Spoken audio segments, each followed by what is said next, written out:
Chapter 3. No one was surprised later that afternoon when Ricky pulled a gun from his pack. Come on, guys, everybody take one. He pulled out 5 more pistols, one at a time. Great, let's do it, Pete cried enthusiastically. Okay. Gary was just as gung-ho. He grabbed a gun from Ricky and pretended to fire it at Pete. Pete hit the ground and pretended to retaliate with his own gun. The 3 girls groaned in unison. Not another Zap war, Della sighed. I hate war games, Suki complained. They're so competitive. What a long word for her, Della thought bitterly. In the hours since she had seen Suki and Gary in the woods, her hurt had turned to anger. I've never played, Maya said. Do you divide into teams, or is it every man for himself? We'll do teams, Ricky said, pulling out the paint for the Zap guns. Include me out, Suki said.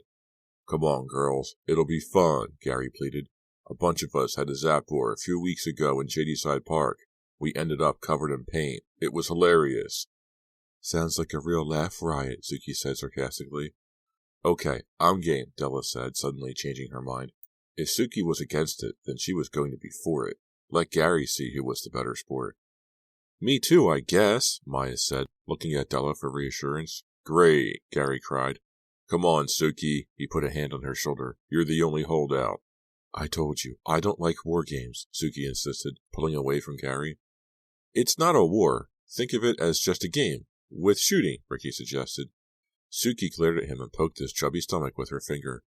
Will I get a chance to shoot you with paint, sure? Yeah, I guess, Ricky said. Ooh, poke me again. I love it. Shut up, Suki said, making a fist and shaking it at Ricky playfully. Okay, you win. I'll play. But only because I get to massacre you, sure. Girls against the boys, Pete suggested. Good deal, Gary agreed quickly. Della was disappointed. She wanted to be on Gary's team, and she didn't want to be on the same team with Suki. Ricky was busy loading the Zap guns with paint, yellow for the girls, red for the boys. Remember, 2 hits and you're a prisoner, 3 hits and you're dead, he said seriously. I should have known you were bringing these, Pete said, rolling his loaded gun around in his hand. Your backpack was so much bigger than everyone else's. I bring them everywhere, Ricky said. I brought them to my cousin's wedding. How long are we going to play? Maya asked, looking at her watch. Not when it's dark, are we? We'll have creamed them by then, Suki said, taking her loaded Zap gun from Ricky. She squirted a stream of yellow paint into the air. Ricky glared at her. Just testing, she said. No shooting for 10 minutes, Ricky said.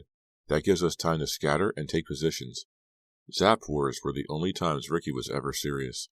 Della decided she liked him better this way, not cracking horrible jokes, not trying so desperately hard to be funny. Unfortunately, according to Gary, Ricky wasn't too good at the game. He made too big a target and was always getting hit. A shadow passed over the campsite. Della looked up at the sky. A few puffy gray clouds interrupted the clear blue. The air suddenly got colder. The boys left camp first, traveling south in a group. The girls decided to wait a few minutes and then go west.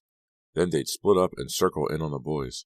After the boys left, laughing and joking, Suki changed into an olive green sweater, saying it was better camouflage. Wow, another big word. 2 in one day, Della thought. She had never liked Suki. Actually, she had never thought much about her at all.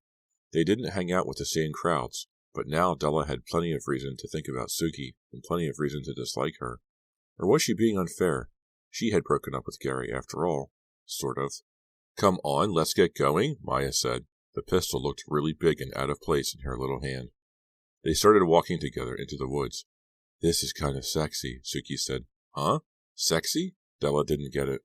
Yeah, you know, hunting and being hunted. Oh. It's kind of exciting, Suki said, carefully stepping over a fallen tree limb. A gust of wind made the new green leaves on the trees whisper and shake. A large cloud rolled over the sun, and the woods suddenly grew dark. Is the paint washable? Maya asked. Her enthusiasm was short-lived. She sounded like her old worried self. Yes, of course, Della said sharply. Ricky told us it was washable. It'll come right out. Maya looked at her, recognizing the impatience in her voice. Della reminded herself that it was Suki she resented. She shouldn't take it out on Maya. Let's split up here and circle around, Suki said, gesturing with the large gray pistol. Okay, Della agreed quickly. She realized she was looking forward to being on her own, away from everyone. How do I find you if I get lost? Maya asked, tugging at the sleeves of her sweatshirt. Walk away from the sun, east, and you'll be heading back toward camp, Della advised. Maya looked up at the sun as if to make sure it was still there. Okay, see you later. She turned and walked off slowly through the trees, holding the pistol in front of her. Listen for footsteps, Della called after her. No one will be able to come up behind you without making loud footsteps. Thanks, Maya called back. She's such a little girl, Suki said quietly. She didn't say it scornfully, but Della didn't like the idea of Suki putting down her friend. She's okay, she told Suki, sounding angrier than she had intended. Gary's really nice, Suki said suddenly. Della wasn't sure she had heard correctly. Suki was staring into her eyes, as if searching for a reaction. Della forced her face to go blank. She wasn't going to give away her feelings to Suki so easily. You broke up with him, right? Suki asked. But before Della could answer, and what would she answer, Suki headed off into the woods, pushing tall brambles out of her way so that she could pass through, her white Reebok high tops crunching over the dead leaves. Della leaned against a smooth white tree trunk, watching Suki until she disappeared into the woods. What was she trying to prove, anyway? Was she trying to excuse her moving in on Gary so quickly? Was Suki challenging her? Was she trying to be friendly? Was she making fun of her? Della wandered in the general direction the other two girls had gone. Her mind was spinning, trying to figure out what Suki had intended with her surprising, casual remarks. She didn't really pay attention to where she was going. She completely forgot about the large plastic gun in her hand, the gun she was supposed to hold at the ready in case she came upon any of the boys. The crunch of a footstep brought her back to reality. She spun around and ducked as a spray of red paint flew over her head.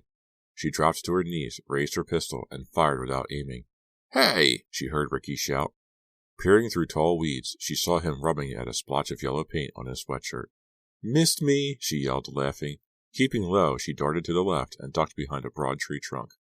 Lucky hit! Ricky shouted, running toward her at full speed. He fired, sending a stream of red paint up into the air. It died before it reached the tree. Della fired back once, twice, missing both times. Then she took off, running along a narrow path through the fir and pine trees. She turned back in time to see Ricky, the splotch of yellow paint bright on the front of his dark sweatshirt, fall to a low stump and go sprawling face forward into the dirt. His zap gun bounced out of his hand and over the ground. With a triumphant smile on her face, Della turned off the path and kept running. She pushed branches and brambles out of her way, moving at top speed. This was fun, she decided. Ricky would never find her now. Suddenly, the clouds thickened and covered the sun, making it nearly as dark as night in the dense woods. Screeching birds circled, then settled onto high tree limbs. The wind swirled dust and dry leaves around her sneakers. She shivered, realizing that she hadn't kept track of the direction she was heading in. Where am I? She looked to the sun to gauge her position, but the dark clouds blotted it out almost completely. Some great advice I gave Maya about watching the sun, she told herself. Poor Maya was probably lost, too. Hey, Maya, she called aloud. She didn't care if the boys heard her or not. There was no reply. Maya, Suki, can you hear me? No reply. The birds suddenly became silent. It was eerie, Della thought, as if someone had just turned them off, like turning off a TV set. The silence was strange, unnatural. Now, don't start getting morbid, she scolded herself. The wind shifted direction. A branch cracked somewhere behind her. She jumped as it hit the ground with a loud thud. She spun around, thinking someone was there. Maya? Suki? Where were they? She turned and started walking back to camp. She wasn't sure it was the right direction, but it felt right. She had a pretty good sense of direction. Of course, she'd never been alone in the middle of the woods before. There was one good thing about being on an island. The woods wouldn't go on forever. If she kept walking in a straight line, she'd eventually come out of them. But was she walking in a straight line? She couldn't tell. The terrain sloped up, then down again. She realized she hadn't walked here before. Thick green moss grew up the side of a tilted old tree. Moss on a tree.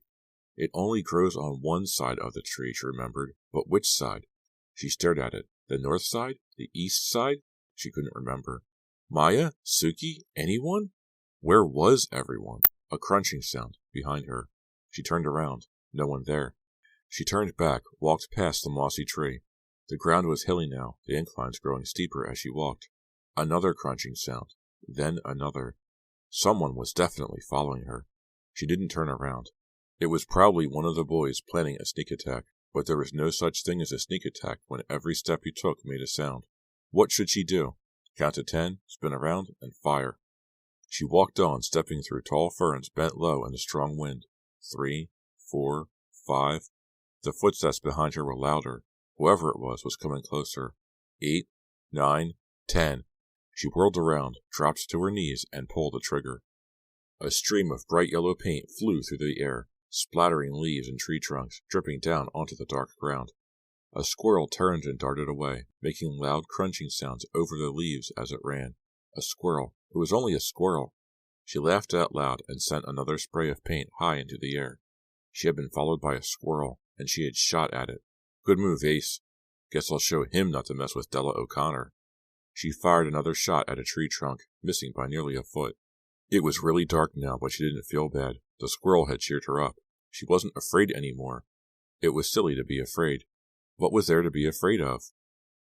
She eased herself down a steep slope and began making her way across a flat area, the ground thick with fragrant pine needles and dried-up pine cones. Suddenly, just a few feet ahead of her, someone stepped quickly out from behind a tree. Pete? Gary? She stopped short. It wasn't one of her friends. It was a man she had never seen before, and he was moving toward her very quickly. Chapter 4. He stopped a few feet in front of her, his hands in the pockets of his brown leather bomber jacket. His hair was sandy-colored, cut very short. He smiled at her. He had a nice smile, she thought. In fact, he was really handsome, movie star handsome. She realized she was holding her breath. She let it out quickly. Her heart was pounding. "Hi," she said weakly. "You scared me. I didn't—" His smile didn't fade. His dark eyes looked her up and down. "Sorry, you scared me too." His voice was smooth, mellow. She guessed he was about 21 or 22. "I didn't expect—" "Me either," he said, shrugging, with his hands still in the jacket pockets. "He's really cute," she thought. "What a smile!" "What are you doing here?" she blurted out. Then she quickly added, "I was looking for my friends. I seem to be lost. I mean, why was she telling him this? Lost?" That seemed to amuse him. His smile grew wider, revealing straight, white teeth. He removed a hand from his jacket and swept it back over his short hair. "Are you lost too?" she asked. He laughed quietly to himself. "No, I don't think so." "Oh. Then why was he here in the middle of Fear Island by himself?" "You from Shadyside?" he asked. "Yeah, I'm on an overnight. We're camping out." "Are we?" he laughed. He's the most handsome guy I've ever seen, Della thought. Look at those dimples when he laughs. He really could be a model or something. "Are you camping out too?" she asked. "Sort of." He was obviously playing a game with her, deliberately not telling her why he was there. "Like to answer questions?" she asked teasingly. "Sure, ask me anything." "Want to know my social security number?" His eyes grew wide as he challenged her. "No, I just—" "Want to know my height and weight, my shoe size, my mother's maiden name?" He was talking rapidly, excitedly. She couldn't tell if he was joking or not. "Yeah, I think that would be very interesting," she said, making her own joke and watching to see his reaction. He laughed. It was a warm, reassuring laugh. She felt drawn to him because of his laugh, because of his dark eyes, because of his clean, good looks. "So, why are you here in the middle of the woods on Fear Island?" she asked, leaning against a narrow tree trunk. "Well, I came back, you see," he started. "Back from college?" "Yeah, right, back from college. I go to BU, up in Boston." He kicked at a thick, upraised root that curled along the dirt. "But it's awfully early for school to be out," she said. "Well, yeah, it's not out. I'm here on kind of a project, about trees." He patted the trunk of the tree he was standing next to. "Lots of trees to study on the island. I'm doing my paper on tree reproduction." "Reproduction?" He grinned. "Yeah, you know what that is, don't you?" They both laughed. "That sounds very interesting," she said, staring into his eyes. Why did she feel like flirting with him? She didn't know a thing about him. She didn't even know his name. "I'm Della. What's your name?" "Della? That's funny. That's my name, too." "Oh, get real." "No, I mean it." He raised a hand as if swearing he was telling the truth. He came a few steps closer. He was standing right in front of her now. "I like your jacket," Della said. She reached out and touched the sleeve. "Real vinyl?" He laughed. "You're very funny." His eyes peered into hers as if you were looking for something there. A sense of humor is important, don't you think? I think so. Some people don't have a sense of humor. How do you deal with them, What can you do about it? Sometimes it's the only way to reach someone. When you want to reach someone and they don't know where you're coming from. Follow my meaning? "No," she said, laughing. He didn't laugh with her. He bit his lower lip. His face turned serious. He looked down at her. She realized for the first time how tall he was, about a foot taller than she. "I'm talking about communication," he said, shouting the last word. "I'm talking about getting through to people when they don't want you to reach them. Know what I mean?" "Yeah, I guess." He was starting to frighten her. What was this ridiculous rap about communication? It wasn't making any sense. Why was he getting so worked up? She took a step back. She decided to change the subject. "So you like trees, huh?" "Trees?" For a second, he looked as if he didn't know what she was talking about. "Oh, yeah, sure. I like your hair. It's all blown by the wind. I like that." He looked up at the sky. "Pretty cloudy. Hope it doesn't rain." He was calm again. "Yeah." He moved closer and fingered the sleeve of her sweatshirt.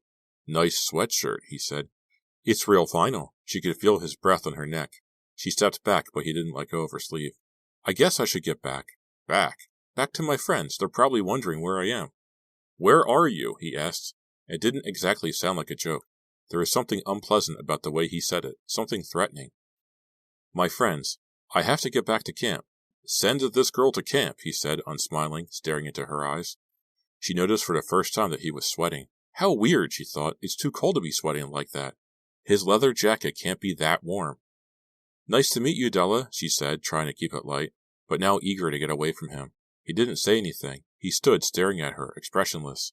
He seemed to be thinking hard, concentrating on something. "Are those real gold?" he asked, reaching for one of her hoop earrings. "I don't know," she said, quickly backing away from him. Suddenly, he grabbed her hair and held it tightly, pulling her head back. "Hey!" she cried. "What are you doing?" "I guess they are," he said. "Solid gold. You're a real princess, aren't you?" "No, let go."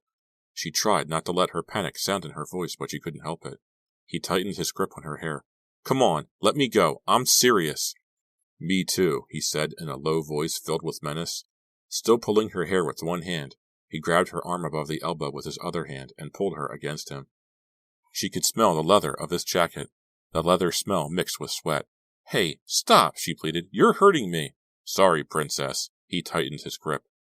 She tried to pull away from him, but he was too strong. He dragged her up a brushy slope. At the top, she looked down into a deep ravine. "What do you want?" she cried. "What are you going to do with me?" Chapter 5. Still holding her tightly with one arm, he unzipped his jacket.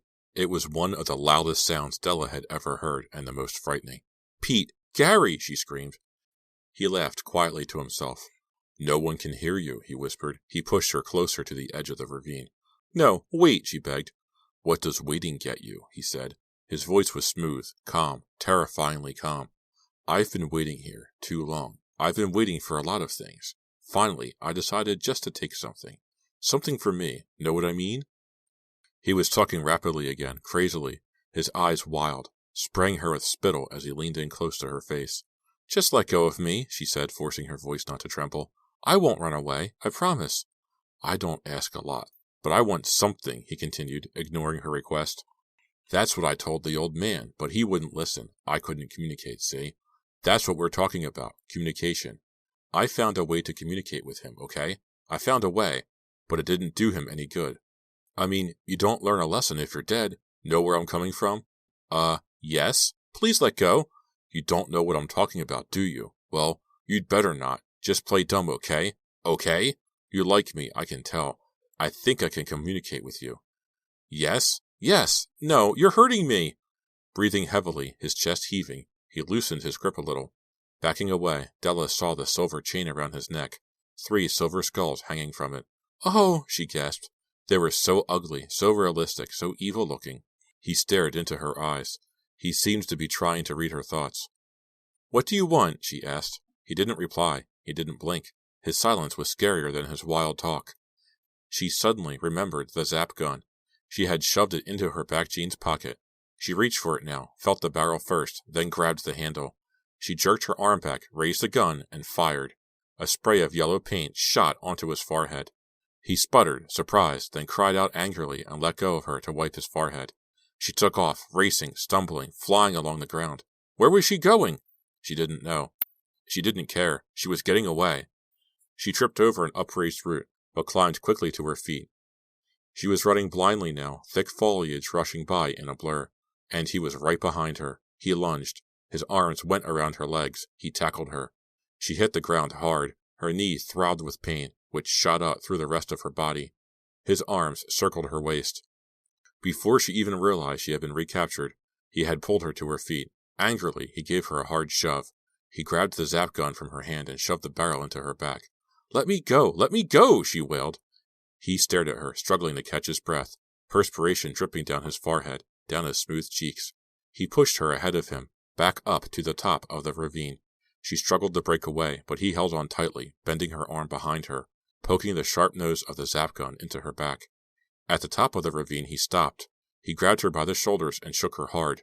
"You shouldn't have done that," he growled. As he brought his face down closer, she pushed back both hands and gave him a fast, hard shove with all her might. His eyes opened wide in surprise as he lost his footing. "Hey!" He tumbled backward. His feet flew out from under him as he began to topple down the side of the steep ravine. His hands, desperately reaching for something to stop his fall, grabbed only air. She closed her eyes. She heard him scrape against the ground, once, twice. She heard him cry out. She heard a thud, a groan, and then silence. It took 3 or 4 seconds at most. It seemed like a year. She opened her eyes. Everything seemed so much darker. The trees, the ground, the sky. She took a deep breath and held it. Sometimes that calmed her down. This time it didn't work. Her first instinct was to run, but she knew she couldn't run away until she had looked down to the bottom of the ravine. The ground seemed to tilt. The trees seemed set at strange angles, warring with each other. She shook her head, trying to shake away the dizziness. She looked down the ravine. It wasn't as deep or as steep as she had imagined. He was lying at the bottom, his body twisted, his head in such a weird position, as if it had come off and been carelessly replaced by someone who didn't know which way a head was supposed to fit. She took a couple of cautious steps down the slope. He didn't move. His mouth was opened wide. His eyes were closed. His head was bent nearly sideways. It appeared to be resting on his shoulder. No! Had she broken his neck? She felt sick. Everything started to spin. She sank to the ground and waited for the woods to stop moving. What should I do? She wondered. This isn't really happening, is it? Her mind was spinning faster than the trees. She wanted to wake up and forget this dream. She wanted to run away. She wanted to stop the panic she felt. If only she could think clearly. Before she realized what she was doing, she was on her feet, tumbling and sliding down the side of the ravine. At the bottom, she stood over the unmoving body, staring at the chain with its 3 silver skulls that seemed to stare back at her. His mouth was locked open in an expression of horror. He seemed to be saying, "You did this to me. You killed me, Della." "No!" she screamed. "Get up! Get up!" She grabbed his arm and started to pull him up.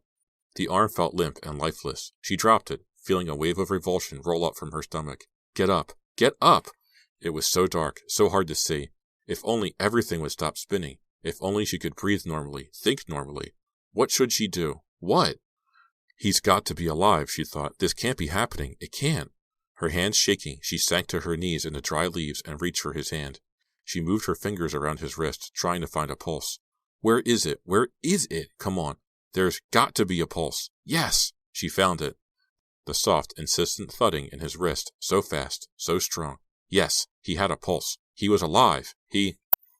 No. She shuddered. It was her own pulse she was feeling.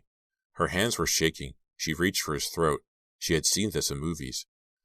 You find a pulse by pressing on the side of the throat. The head rolled lifelessly back. She pressed hard against the throat. Nothing. She moved her fingers. Nothing. Nothing. Nothing. Nothing. She grabbed up his wrist. Nothing. Oh! She climbed to her feet, her hands covering her face. He was dead. She had killed him. Self-defense, she thought. It was self-defense. But what did that matter? She had killed a man, another human being. Now what? Now her life would be ruined. Now her parents would know she went on the overnight without Mr. Abner.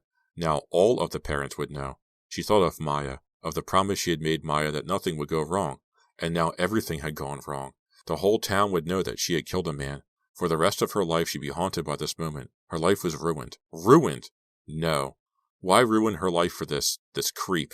Why ruin all of their lives?